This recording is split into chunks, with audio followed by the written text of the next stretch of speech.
The Andy Pollin Show.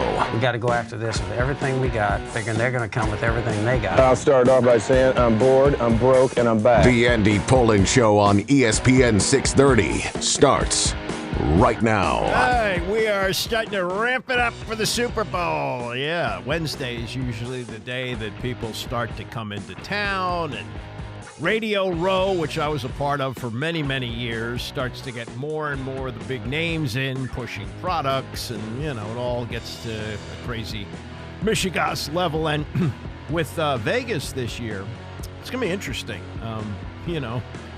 This used to be Sin City, and maybe it still is, and it's a place that the NFL said, oh, don't go near there. There could be gambling, and we can't be associated with gambling. Well, now the NFL is totally in bed with gambling, and Vegas is the spot for the Super Bowl. And it prompted Joe Buck to say this. Buck is not doing the Super Bowl this year. He's with ESPN. He's done it many times over the years. And he was on a radio station in St. Louis the other day, 101 ESPN, and said, quote, "I don't have any desire to be there.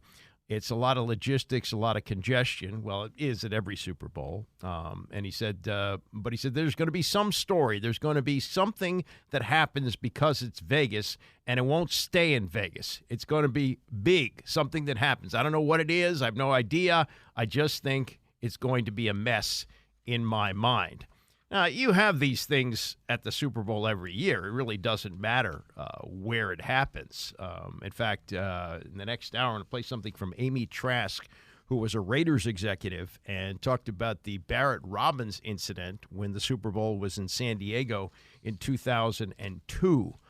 That was a wild one, and I don't think it had anything to do with the venue necessarily, although he did spend the day before the game in Juarez in Mexico and was on drugs and alcohol and had, bipolar disorders and so forth. Really, really a messy thing. But remember last year in Phoenix when the Chiefs beat the Eagles, there were headlines about Michael Irvin, who was accused by a female employee at a hotel of making lewd and inappropriate comments. He was temporarily pulled from the NFL Network's Super Bowl coverage, later reached a settlement with Marriott in his $100 million defamation lawsuit, according to the Dallas Morning News. We had Warren Sapp with a similar incident in Miami some years ago, and in fact, he was pulled off of broadcasting for good. So these things happen at every Super Bowl. But we'll get more into that and what they're saying about the big game. We do commercials for this. You can't call it the Super Bowl. You know that? You have to call it the big game. So I'll be doing a big game pregame show from the Crystal City Sports Pub on Sunday from 3:30 to 5:30 if you want to come out and say hello. They got these enormous screens out there. We were there last year. It's a great place to watch the game. But let me get to something else before we really dive into the Super Bowl, and that is, this is, again, Losertown. And I was thinking about this morning with the Caps losing last night to the Canadiens 5-2, extending their losing streak to 5. They're now 7 points out of the last wild card spot, and they got some of the best teams in the league coming up on the schedule in the next 4 to 5 games. The trade deadline is still a month away. It's really late in hockey. It's March 8th, so it's a month away, but it appears that they're going to be sellers, and this season being about Alex Ovechkin creeping up on the goal-scoring record for Wayne Gretzky, he's not getting a lot closer. Did have a goal last night in the loss, one of the two that the Capitals scored, but he's only got 10 at this point in the season, which I think leaves him something like 62 short of Gretzky. So it's going to be probably 2 more years after this before he can get the record, and whether the Caps can contend in that time, we don't know. We know the Wizards are horrible this year. They're 9-40 as they take on Cleveland. That's one of the better teams in the league tonight. They've got the trade deadline in the NBA Thursday at 3 o'clock. Obviously, they're not going to be buyers. Could they be sellers and deal off somebody like Kyle Kuzma, which would make them even worse? But who cares? I mean, this is all about, ping pong balls and so forth, so it doesn't matter for them. Nationals aren't going to be a playoff team this year in baseball. That's pretty clear. They're probably another 2 to 3 years away from even being in the discussion as maybe a wild card team in a really tough division with the Braves. And you never know what the Mets are going to do with all the money that they spend. And the Marlins have been pretty decent as well. So it's going to be tough for them in the upcoming years. So there's that. And then I don't know how you judge the football season, the 2024. That could be, they could make it because teams turn around from 4-13 and make the playoffs the following year. See the Houston Texans. But as far as the calendar year of 2024, we may not see anybody in postseason play, amateur, and I put that in air quotes, amateur or pro. So, Caps probably won't make it. Wizards won't make it. Nationals won't make it. Commanders maybe, but that would also spill into 2025 since the playoffs wouldn't start until the calendar flips over to January. And then you've got the college teams. And it looks like right now the only college basketball team from this area that's going to make it is the Maryland women. They will probably be in the women's tournament. The men, well, so much hope this year going into the season where you had Jameer Young, their top scorer, coming back. Julian Reese, number 2 scorer and top rebounder. And Dante Scott for what seemed like a 15th year.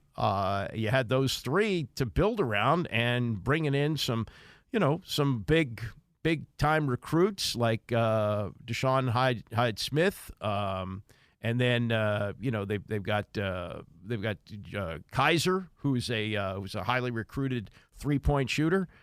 They've stunk this year, and they stunk again last night against Rutgers, losing 56-53. As a team for the year, they're shooting 28%.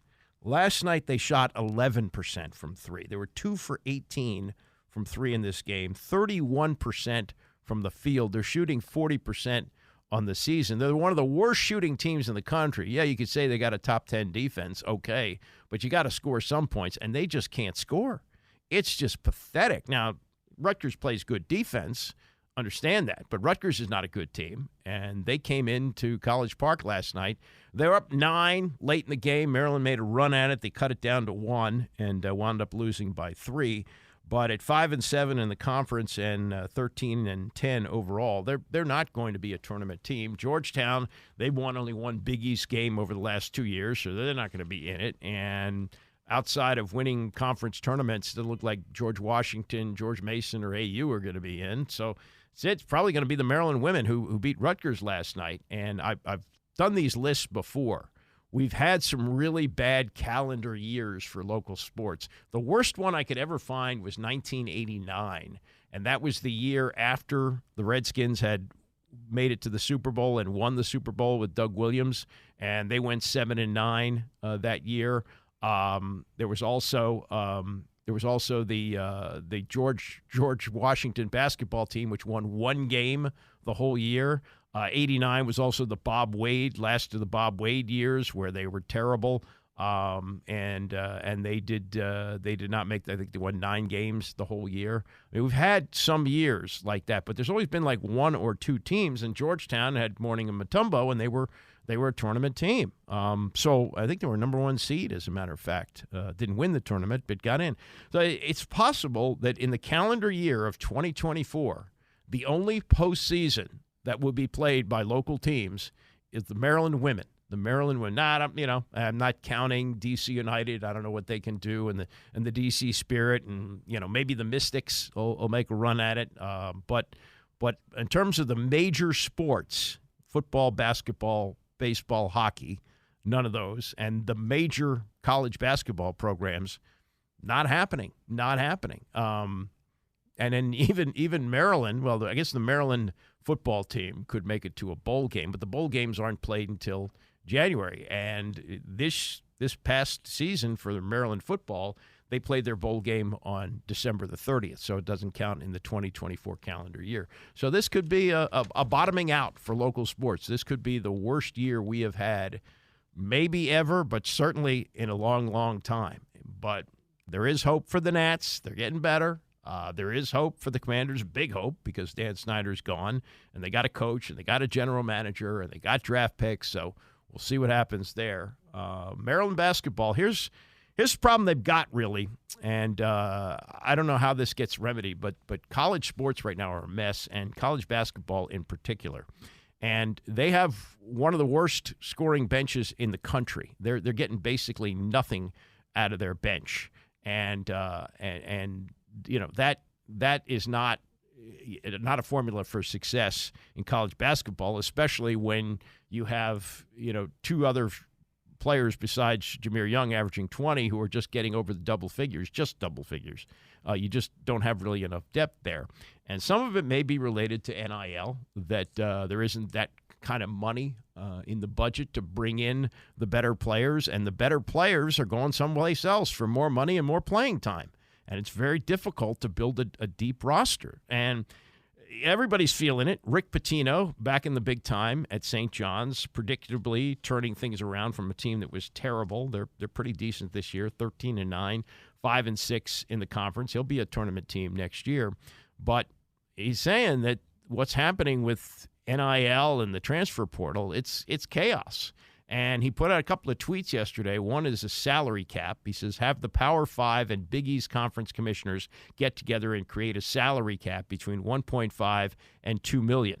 He suggested that all conference establish their own cap. About 3 hours later, he said, do away with the letters of intent. Make athletes sign a 2-year binding contract, no different than professional athletes, which they are. With that, the collective puts together their NIL contract based on the cap. And if you missed this the other day, Dartmouth players got the right to unionize as employees of the school.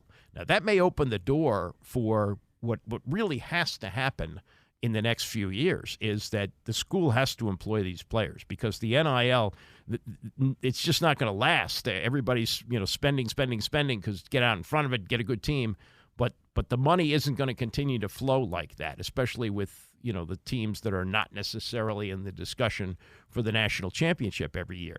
So I think Pitino's right. I think that every player of a revenue sport that comes into college has to be considered a university employee, the same as you would employ somebody who works in the cafeteria, somebody who works in maintenance at the school. They're an employee of the school. Their job is to play football. Their job is to play basketball. And this student-athlete nonsense, just do away with it. It's ridiculous. Let me shift over to a little football here and some follow-up on the Commanders' hire and the big hoo-ha announcement the other day that Dan Quinn is the head coach, and they've got Kliff Kingsbury, and they're Joe Witt Jr. is going to run the defense, and it's all set to go. Albert Breer covers the NFL for SI.com for as long as SI.com lasts, but they did fly him out to Vegas for the Super Bowl, and he was on the Dan Patrick Show yesterday, and the question was, how come Bill Belichick didn't get more consideration for the Commanders' job? One of the things that Josh Harris and his group really focused on was structure, and I think that's one of the reasons why Belichick didn't fit into it. In fact, I think overall, owners' obsession now with looking at different structures across all the sports, in soccer, in basketball. Josh Harris obviously owns a basketball team, owns the Sixers. So a lot of these teams have looked very intensely at structure. And I think that's why the all-powerful head coach, the Bill Belichick, the Mike Vrabel, had much more trouble finding work in this cycle, is because it's so before I've hired the people, I've set up the structure, and does this type of coach fit into that structure? Or is this type of coach valuable enough where I want to fit the structure around him? And I think a lot of these owners now are picking the structure over the coach, which I'd argue might not be the best way to do it, but that's the way they decided to do it. So they hire Adam Peters very, very quickly, and they were efficient about that. They got him within the first week. And they wanted to be wide open about their process. So they had Zoom interviews with, I believe it was 8 candidates. They brought 7 of them back for in-person interviews, and they wanted to be open-minded about it. Raheem Morris almost got the job 2 weeks ago, very close to getting the job 2 weeks ago. The Falcons gave him an offer, and that made the Commanders really think. And we want to finish our process. We want to meet with everybody. They were obviously interested in meeting with Ben Johnson. That didn't go so well on Monday with the way that they got the news there. And then the final 2 were Mike McDonald and Dan Quinn. And Seattle swooping in and grabbing McDonald sort of clarified, simplified things. Did they want Dan Quinn? did they settle? They love for Dan Quinn, yeah, like they do. But they settle for Dan. There Quinn. are a lot of common connections there, though. Adam Peters came from San Francisco. A lot of the coaches in San Francisco worked under Dan Quinn in Atlanta. So Kyle Shanahan was Dan Quinn's offensive coordinator. So Quinn, look, the references were great. He knocked the interview out of the park. Is it as exciting a hire as Raheem Morris or or Ben Johnson or Mike McDonald would have been? Maybe not. But Dan Quinn's somebody who was in demand the last couple of years. So I think settles the wrong word. I think they were just kind of committed to riding the entire process out. And because of that, they lost a couple of guys along the way. Now, in listening to that about the process, and the process is a famous word that's been attached to Josh Harris with his basketball team, with the 76ers, Sam Hinkie, and the process for the 76ers to be god-awful for years so they could build up through the draft. That's not exactly what they're talking about here, but all the cooks in the kitchen here, where you brought in all these different people. Rick Spielman, okay, at least he's a football guy. Bob Myers, basketball guy, got no experience in the NFL, but was seen as somebody who knows how to build an organization because of the great success that he had with the Golden State Warriors. Also in Breer's reporting online, he said that Martin Mayhew was involved in the Dan Quinn interviews. That remember that the day that they flew to Detroit and got the word first through social media and then through a text from an agent that Ben Johnson was pulling out of the process, that he wasn't going to be up for a second interview for them. They had interviewed Dan Quinn that morning at the Four Seasons, according to Breer, a Four Seasons hotel, which is probably where he stayed. There was a still photo of him getting in the security line at National Airport a couple hours later, so that probably didn't take all that long to have this conversation. But that Martin Mayhew was involved in this with Rick Spielman, and with Adam Peters, the general manager, and that's really what was the deciding factor there. Certainly when Ben Johnson pulled out, that they weren't going to. Aaron Glenn, it wasn't a totally wasted trip to Detroit because they talked to him as well. But they apparently had input from Martin Mayhew. I didn't even think he was going to stay, but Adam Peters said this the other day at the news conference for Quinn, that they're not making any changes in the scouting staff. So I guess Marty Herney is going to stay. Martin Mayhew, who has worked with Peters before in San Francisco, so they're going to continue to work together. But I guess Mayhew had some input on the coaching search as well. So when you shake everything out and you wind up with this coach, who I don't think it's going to be bad. I think it's fine. I think he's got Kliff Kingsbury. I think that's going to be fine. His defensive coordinator is somebody who worked in the secondary with Dallas, and the Dallas secondary was excellent. That's something that has to be fixed here. So as defensive coordinator, that should be certainly an upgrade from Jack Del Rio for sure. So they wound up with something that was good. Is it sexy? Is it exciting? No. And the question, and Tom Lavera's got a column about this today in the Times, is that they overdo this with all these people involved in the search? Generally it's a head coach who makes a decision, an owner with maybe input from a general manager that makes a decision on a coach. Here you've got all these people involved in this. And, maybe also this comment that supposedly got out from Ben Johnson, that there were too many basketball guys. Well, that might have been from all the Bob Myers and Harris and Magic Johnson involved in this. Maybe it's just too many people. Maybe that's a learning experience for them, that this ownership group realizes, okay, we can't just come in with 15 people and try and make a decision on a guy. We got to narrow it down to a couple of guys. And from what Breer wrote online, it was Peters really who made the final decision. Peters had another interview after the one that took place at the Four Seasons here, and they had another interview with him, and that's when they said, okay, we're going to go with him. And, everything else right now, it's ancient history. It's all over with. They move ahead. They move towards the draft, and they got their people in place, and we can stop talking about who they're going to get because they got what they got. Although, who are they going to get in the draft? And are they going to be able to get Caleb Williams? Breer has thoughts on that as we continue. It's the Andy Pollin Show, ESPN 630. The Andy Pollin Show on ESPN 630, the sports capital. All right, 50 degrees and sunshine today. How about that? It's supposed to be like 60 this weekend. Not too bad, not too bad. Tony's coming up at 11 o'clock today, and he'll have, I'm sure, some Super Bowl thoughts. They had Jeff Saturday on last night. I'm going to play some of that in just a minute. And he was very good about, the turf issue at UNLV where the 49ers are practicing. They're complaining about that. And also the Chiefs who are being accused of holding. A lot of kvetching coming from the San Francisco 49ers. And Jeff Saturday will address all that coming up shortly. I want to continue with more of what Albert Breer said yesterday on the Dan Patrick Show, Breer of SI.com, about the search and how it all worked out for the Commanders and, whether or not this process that they have put together with all these people involved, Rick Spielman and others, and Magic Johnson, of course, and Mitch Rales, and, all these people, did that ultimately sway some of the people away from them? Did that, make Ben Johnson decide he didn't want to coach here? Who knows? But that's all done, and they've got Dan Quinn as the coach of the team. Now the question is, what do they do in the draft? They're at number 2. Likely, if they would like Drake May, he's going to be there because Caleb Williams will presumably go number 1 to the Chicago Bears. But Mike Florio said this yesterday, and there's been some things that have gotten out, whether they come directly from Caleb Williams' father or not. We don't know, but it appears they do. And it's that Caleb doesn't want to play for the Bears. Florio said, well, look back at what happened with Robert Griffin III. He made it clear that he wasn't going to go to the Colts, who had the number 1 pick. I think he knew that they were going to take Andrew Luck. Andrew Luck on just about everybody's board was higher, but people really liked RG3, including this organization.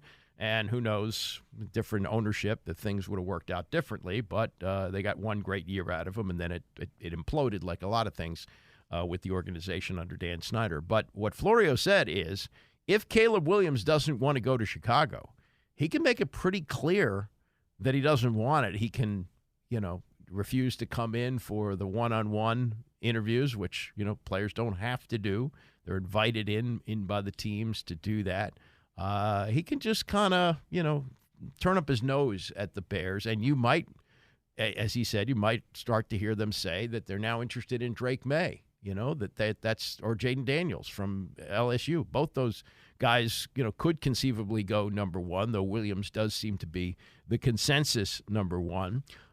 This is Breer yesterday with Patrick about the scent that the Williams camp is giving off about the Bears, what the Bears will ultimately do about that, and where it may be coming from. As he says, it could be the dad. I mean, I think it's because of his dad. Now, but is that true that he might not want to go to the Bears? I mean, I think it's something that I would say a lot of the crazy stuff that you've heard, so there's the stuff about the equity, wanting equity in a team, right? Which was, bat bleak. You know what I mean?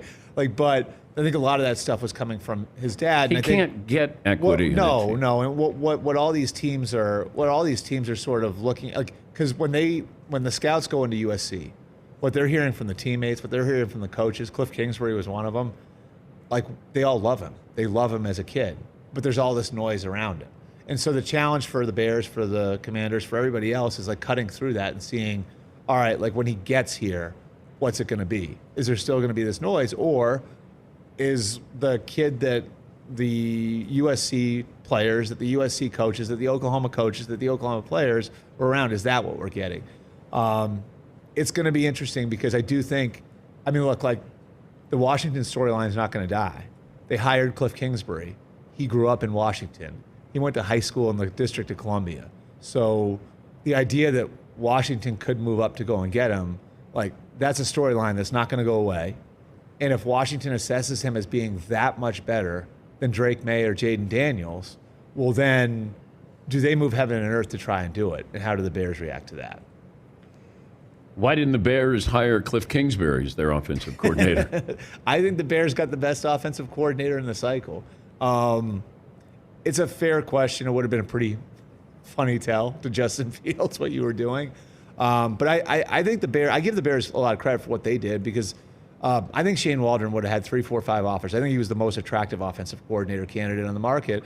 And on paper, that's not a great job. On paper, it's like Matt Eberflus and Ryan Poles could get fired in a year.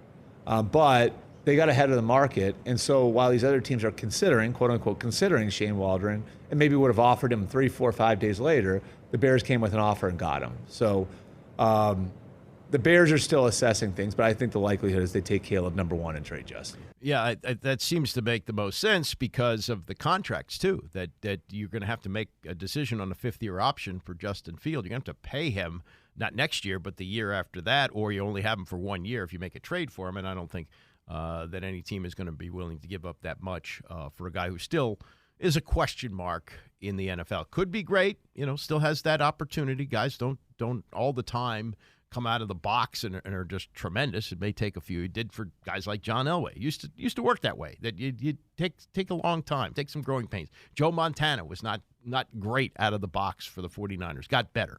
So those are things that have to be worked out. But the interesting thing that Patrick brings up there is why didn't the Bears go after Kliff Kingsbury? And did they know that Caleb Williams really likes Kliff Kingsbury? They worked together last year. I'm sure that's something they could find out. But when Kingsbury was hired, when that news got out on Sunday night, Caleb Williams on Twitter or X said, "Congrats, my dog," and had a picture of Kliff Kingsbury in a Commander's shirt as a coach. Is that more that he wants to come to Washington, or that he really wants to be with Kliff Kingsbury? If he loves working with Kliff Kingsbury, maybe the Bears really should have looked at that and said, well, if he's hesitant to come here, we're going to bring in a guy who he really wants to work with, and we'll be able to overcome that hesitation to come to Chicago. I don't know how these chess moves work, but according to Breer, they got a good guy. They got somebody they want as an offensive coordinator. The drama. This is the NFL. And people say, well, why don't you talk more about hockey? Well, it doesn't have this kind of drama. This is all a part of the picture here, not just the games, but all the stuff that goes around the NFL and the interest and all the intrigue and all the things that could possibly happen. That's what drives it.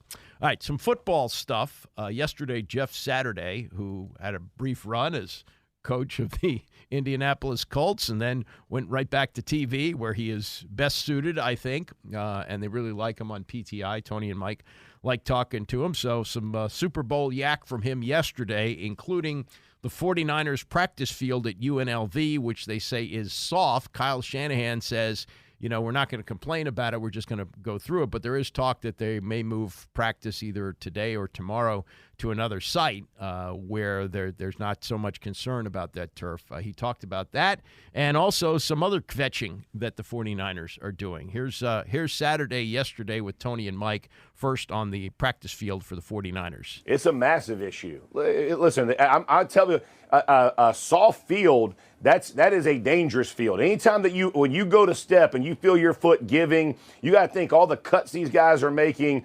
It is not something you want, and you feel like your feet get stuck, whether you're an offensive lineman, a receiver, a running back, and all of a sudden you're going one direction, your foot's stuck in the other. It is a massive deal, and I don't know how it all fell apart the way it did, but I can completely understand their frustration because that is the worst of all the conditions. That's the worst one you want to hear. Wow. See, Tony, we just got some education Yes, from Mr. sir. Saturday. Absolutely. I would have thought the opposite, but Doug, good to learn. Right now, that's good to hear from Jeff. I got to ask you about Nick Bosa's short and to the point description of Kansas City's offensive line play, in which he said they hold a lot. Jeff, to me, you could accuse any offensive line of that, but when you look at the Chiefs line, is that what you see? Well, you know who you can accuse that of Anybody who's not going to make an NFL team, because if you ain't holding, you ain't making an NFL team. So Bosa, anybody else upset about it, like the great Howard Mudd once said, you got thumbs to grab beep, so you better grab it. So whatever Sunday, you better grab jerseys, grab people, because the dude behind you makes a whole lot of money, and you better protect him. So you got to, hey, I don't blame him for holding. I ain't mad at him. And I love that defensive linemen always want to talk. They hold us all the time. They grab us, pull us, yank us. They run their little pass games. They run linebackers through. They grab us and let a blitzer come free. I don't want to hear about it, man. Hey, if you don't get called, it ain't holding. If we ain't cheating, we ain't trying. No excuses, no explanations. Let's go play ball. Speaking of no excuses, which may not be, I love Howard Mudd. There's always this great Howard Mudd stories. The Chiefs left guard and first team All-Pro, Joe Thuney's battling that pec injury, and he says he's taking it day by day. Jeff, I mean, how hard is that to play with? What do you expect? I'm sure you've been through something like that during your long career. Give us a sense of what's going on there. This is not one you can really kind of push through. You always hear about like guys being hurt or injured. This is an injury, right? Like this is one that it's such a difficult thing to try to push. So every time as an offensive lineman that you grab a guy by his shoulder pads, it's basically a bench press or you're trying to pull him to you. But either way, your pec is going to be engaged. When you go to run block a guy and grab him, you're trying to push him off of you or push by him to rip to go get to a linebacker. All that is using your pec. And if it's biting every time you do it or it grabs or it's weak or you feel it, it's just one of those things that you can't really overcome. And I appreciate the toughness of Thuney. I think if he can, he will play. But if it's a significant tear, there's just no way to overcome that one. They're just you lose power, you lose effectiveness. A guy's going to run you over, and the last thing you want to do is give a short, way to Patrick Mahomes. You don't want that to happen. So yeah, I hate it for him, but I just don't see that one going Thuney's way. It's really something to get the perspective of someone who played the position that you do. I mean, we always talk about receivers and quarterbacks. Offensive line, this orientation is really wonderful. We'll get you out of here on this. We're 5 days out. Which way are you leaning now, Jeff? Who do you think's going to win? I'm leaning a little bit towards San Fran, but I'll put this with the caveat. If they stick to what they do exceptionally well, if they get into their bigger personnel, right, 2 tight ends, 2 backs, or when with Juszczyk coming in there and get physical and run downhill at the Chiefs, like the Ravens played right into Kansas City strengths, right? They 6 DBs, 5 DBs, try to throw it around. They're too fast. You're not going to be able to be sideline to sideline. You got to go run at them. McCaffrey is a much more physical back than people give him credit for. But the problem is you got to stay patient and you got to stick to what you do. Too many coaches get thrown off in their game plan if Mahomes and they get up 10. Do you abandon the run game? You can't. Like their big plays can come from the run and then big play action after that. Trust that game plan, and that's why I give them a slight edge in this game. Again, it's a pick 'em for me. But that's where I am. That's where I'm leaning right now. Okay, so and this could change throughout the week. The days of the big Super Bowl point spreads, they sometimes got into double digits. Those seem to be completely gone. And there was there's this long period of time where the NFC won every year, and that's when the Redskins were involved in all that. I think it was broken when they lost to the Raiders in Super Bowl 18, and then that started right after that a long run of NFC teams winning, including the Redskins in the 91 season. And now it kind of goes back and forth, and you can't really. It's almost impossible to think that there would be a large point spread against the Chiefs, even though they struggled during the season. And also, a lot of people are talking about the fact that the 49ers. They got their doors blown off by the Ravens in that late season game. They struggled in the playoff games that they've had, both against Green Bay and had to come from 17 down to beat Detroit.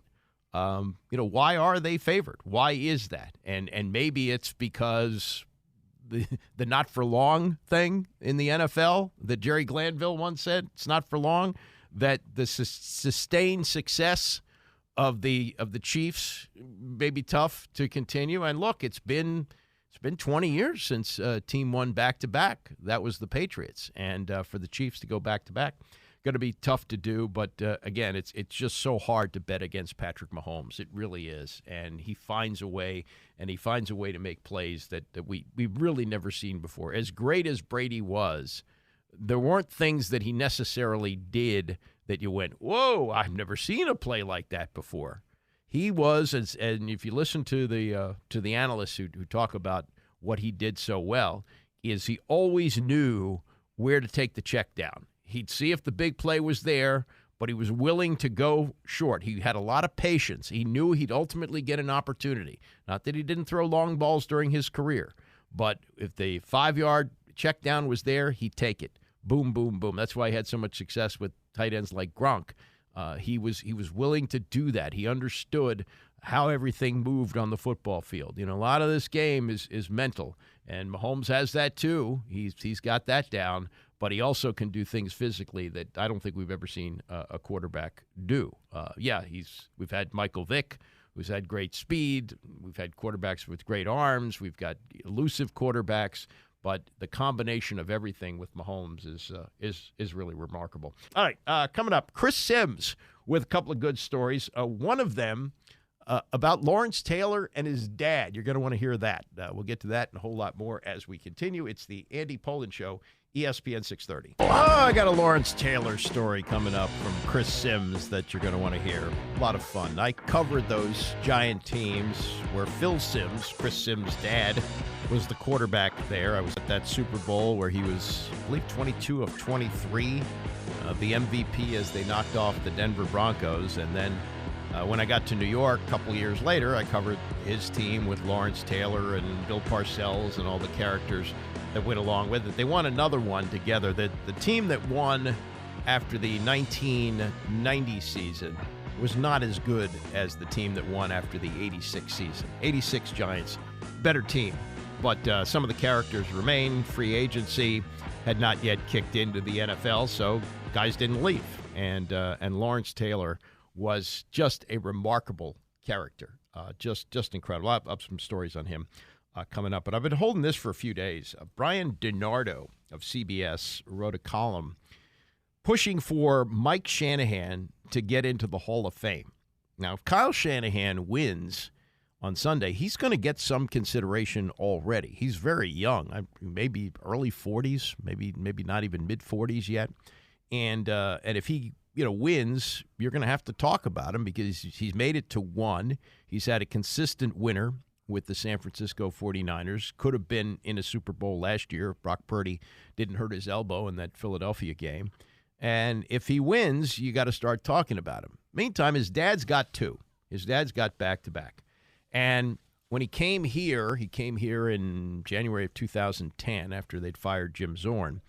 And the excitement about him coming here was somewhat related to the fact that he'd won Super Bowls, of course, but also that he could cement his Hall of Fame legacy if he led Washington to one or two more. Well, that didn't happen thanks to a lot of things that occurred in the Dan Snyder era, including him being undermined by RG3 and the owner. And all he did was leave and have all of his assistants sprinkle throughout the NFL and win, including his son, who's on the verge of winning his first Super Bowl and back in his second Super Bowl in 4 years. But in this story, DiNardo makes the case that with Shanahan winning the back-to-back titles with the Broncos, that should be enough just there to get him into Canton. Now, I don't know if this is accurate or not. I probably should have researched this. But the only coach who comes to mind who's in Canton who didn't win a Super Bowl or a championship, where you're talking, pre-Super Bowls, is Marv Levy. But as I've said many times, and I was able to say it to Marv Levy himself, going to 4 straight Super Bowls is one of the greatest accomplishments in the history of sports, because the devastation of losing, it's hard to pick yourself off the carpet and come back. And to do it for 4 straight years was unbelievable. They didn't win. It's too bad. And probably their best chance to win was against that 90 Giants team. And if Scott Norwood's field goal hadn't gone wide right, I think it was 46 or 48 yards. If that hadn't gone wide right, they would have won, and maybe they would have won one or two more, or maybe that was it. Maybe they would not have gotten back to the Super Bowl at all, but they would be celebrated. Buffalo would finally have its Super Bowl championship. So he's in, and there are those who I think have won. I think Dick Vermeil is in, if I'm not mistaken. Dick's got one.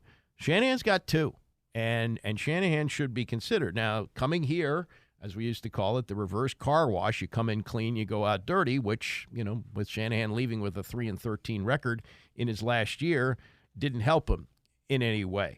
But here's some of the case that Brian DiNardo makes for Shanahan. He said he was quite the salesman. He talked highly coveted free agent fullback Howard Griffith into signing with Denver during the 1997 offseason. Shanahan did the unthinkable that same offseason when he convinced Neil Smith, who at that point had spent his entire career with the rival Chiefs, to trade in his Kansas City Red for Denver Blue. Both players would help Shanahan become the first head coach to win back-to-back Super Bowls during the salary cap era. Oh, remember that too. That's important too.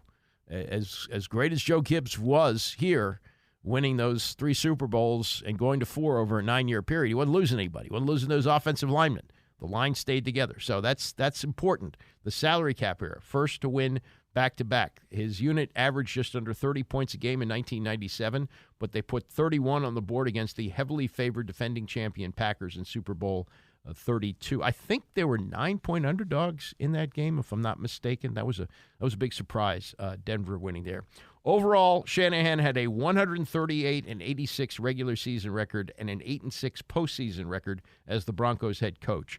During the 97 and 98 postseasons, his teams were victorious against teams coached by Hall of Famers Bill Parcells, Jimmy Johnson, and Bill Cowher, among other coaching elites during that era in Mike Holmgren, Marty Schottenheimer, Tom Coughlin, and Dan Reeves.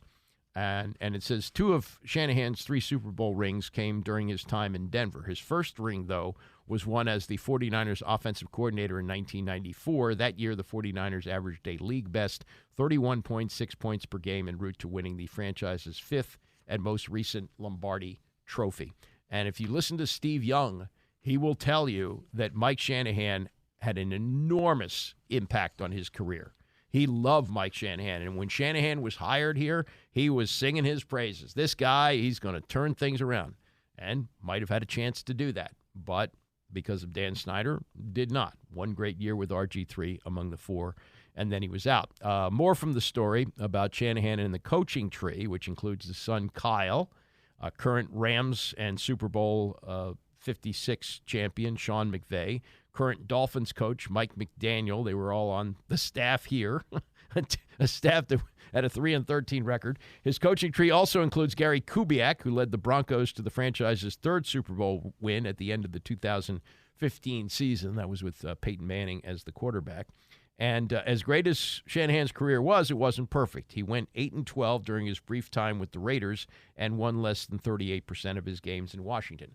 I would say about those 2 teams, though, this is why I think Norv Turner got a 3rd shot to coach with the Chargers, and he did take them to the AFC Championship game. I don't think Norv was a good head coach, but a really good offensive coordinator, offensive mind. And the reason that he got a 3rd shot was because you looked at Washington with Dan Snyder and you said, and they got to win there. And then he went to the Raiders with Al Davis, lasted 2 years there. You're not going to win there. So Shanahan, the same thing. Even though they were bookends of his great run with the Broncos, they're still those 2 teams. And at the end of his career, when he's in Washington with Dan Snyder, it's an impossible situation. You got to throw that out. And then early on, Al Davis, impatient, kept them for a season and a half, coached 20 games with them, and was out the door. I think that's when he hired Art Shell in 1989, if I'm not mistaken. But yeah, I mean, this is a career I think that is definitely worthy of being in the Hall of Fame, and I think the fact that he's produced all these coaches who are successful, who've come off his tree, that's gotta give him some credit as well. It doesn't always work out that great coaches produce great assistants. See Bill Belichick. His guys have mostly failed. There haven't been successful ones, but he's a brilliant offensive mind, It's too bad the way things worked out here under different ownership, a different set of circumstances. He might have been able to build a really good program here, but with the dysfunction of Danny, and I think Vinny was Vinny still here? No, Vinny was out by that point. Yeah, Vinny had fired Vinny just before, but he brought in Bruce Allen, and Bruce Allen was a mistake too. That was a problem. All right, let me follow up on this, and this is more on the Shanahan family. This is Chris Sims, who's an analyst with Pro Football Talk, does work on NBC, and was a guest yesterday with Dan Patrick. And if you don't know, Kyle Shanahan was a walk-on receiver at Texas, so he played with Chris Sims there. Probably didn't get on the field very much with Sims, but was on the team, wanted to learn the ins and outs of big-time college football because he knew he wanted to coach and was good enough to be a walk-on there. So they're still friends. And this was Sims yesterday with Dan Patrick on what this game means for Kyle Shanahan and the legacy. Now, he's still young. He's probably got a chance to coach for another 20 years or so, or maybe more. But this is what Sims says about the importance of this game to his friend Kyle Shanahan. He's my buddy. I'm nervous for him because I know how big this is to his legacy, right? I mean, he's without question, in my opinion, and I don't think it's anybody would be far off. He's the best coach in football with Andy Reid. I mean, it's 4 out of 5 NFC championship games. His coaching tree, the GMs, everybody. Look at the whole league. Everybody's just like, did you work for Shanahan? We'll hire you. Or did you work for Shanahan? We'll hire you. Right? So, but if he loses here, it's going to be, Kyle Shanahan can't win the big game again. Can't come through. And, I don't think that's fair. He's very honest and open and direct about answering these things that you talk about. First off, I got a problem with the Atlanta Falcons 28-3 thing. Isn't Dan Quinn a defensive coach? Isn't he the one that's supposed to manage the football game? Like last I heard, Dan Quinn does not get blamed for 28-3. It's shocking. It is shocking. People think Kyle Shanahan was the head coach of the shocking. Falcons. Like I think I've said this to you before. If the roles were reversed and Josh McDaniels and the Patriots were the ones with the lead, we wouldn't be going, Josh McDaniels. We go, what is Bill Belichick doing? Yeah. Why did he not run the ball? Why? It's the head coach's job to get on the headset and go, hey, offense coordinator, I want to do this right here for this situation. Hey, run the ball here, run the ball. The offensive coordinator is going to do what he does, which was attack that year, right? Then they have this, of course, the Super Bowl, they lose to the Chiefs. And hey, let's be honest, that was tough. And the Chiefs are special. I mean, this is a special team. To be down 20-10 and 7 minutes left in a Super Bowl and come back, we don't see that happen very much, and that's because of this quarterback. So, it is a big day. He's got a lot of pressure on him for sure, but he's still a great coach, and he doesn't back down from any of those conversations with anybody. It's kind of laying it at the feet of Dan Quinn there. I think Shanahan did get the blame for blowing that lead when he decided to throw rather than run the ball and kill some more of the clock and maybe cut off the chance that the Patriots are able to tie it and send it into overtime. But, he goes on from that, and he's had great success in San Francisco.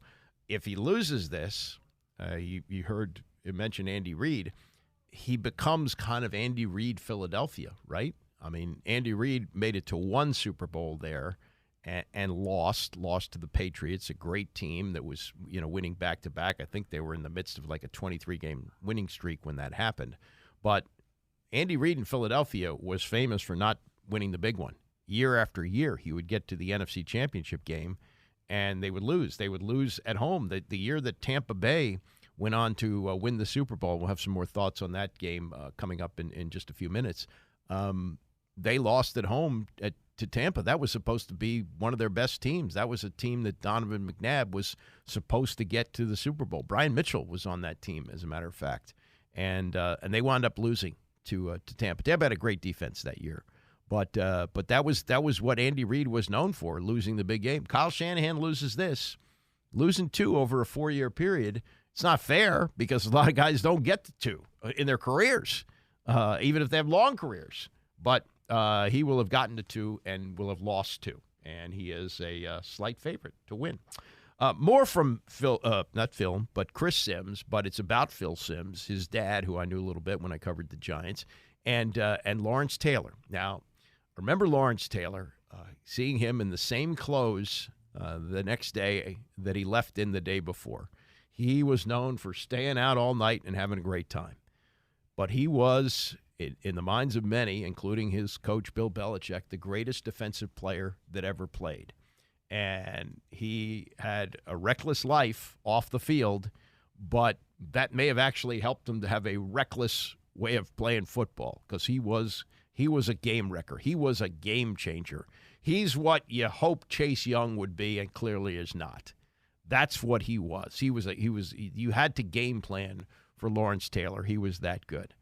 But he was, troublesome off the field. And this is a story that Chris Sims told about growing up in New Jersey and sometimes the early morning phone calls that Lawrence Taylor would make to his home to talk to his dad, Phil Sims. Explain the Lawrence Taylor story when he shows up at your house and your mom answers. Well, this happened on many occasions, right? So this is many? At least 2 to 3. Okay. At least 2 to 3, Okay. right? And Lawrence, of course, was famous for being out late at night, right? And not going to sleep and continuing into the next day, right? That's just what Lawrence did, right? That's where sometimes, hey, you got to be who you are, right? Lawrence started working out and drinking protein shakes. I don't know if he'd have been Lawrence Taylor, right? He needed that edge. But either way, he would call the house at 4:30 in the morning. And, I'm down the hallway, and it's old days. It's not a cell phone. The whole house is ringing, right? It's ring, ring. And you're like, what? Who the hell is calling our house right now? No caller ID. No caller ID.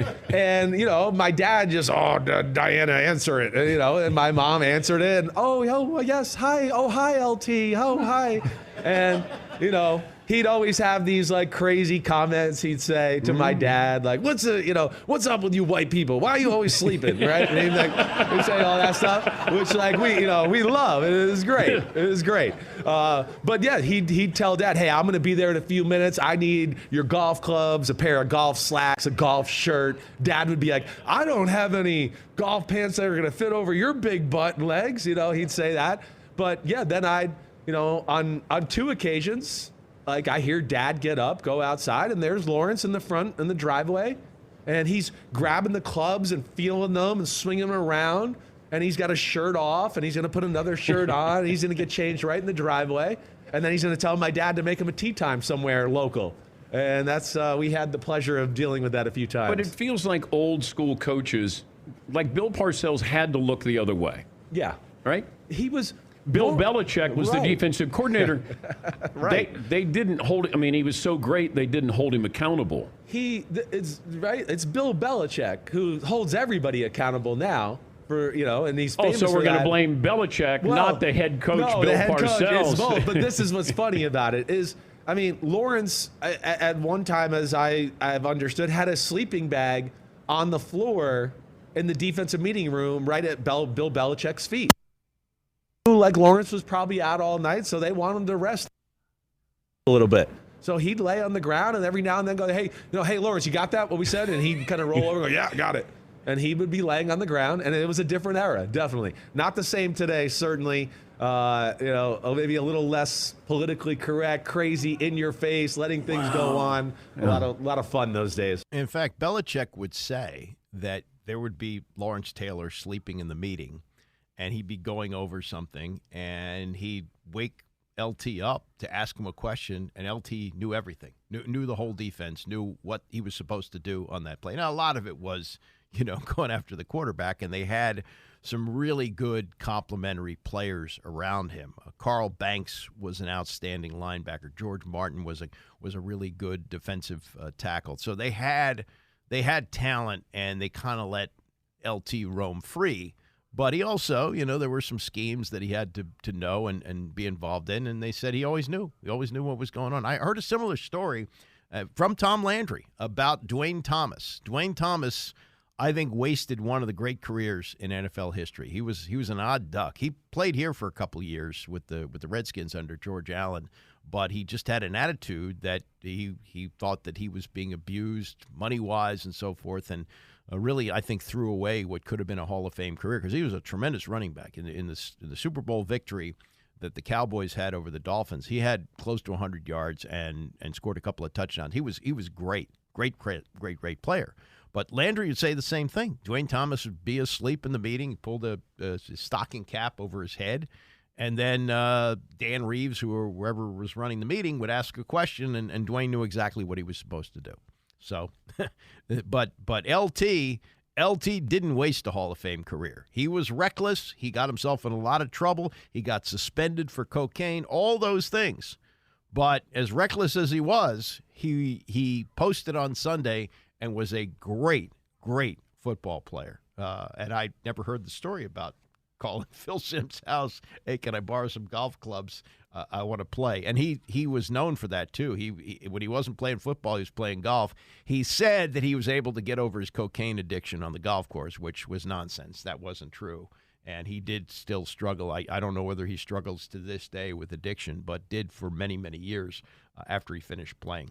All right, another day of Super Bowl yakking will be going on today, so hopefully we'll get some of those interviews, some of the conversations, and bring you some of the flavor from Las Vegas. Again, it's been a long, long time since I've been to one of these Super Bowls and have done the week of hype before them, but I remember them well and maybe have a couple of stories of my own to tell you as we roll through the week. Tony is coming up next. Enjoy the rest of this beautiful day, and I'll see you back here tomorrow at 9 a.m.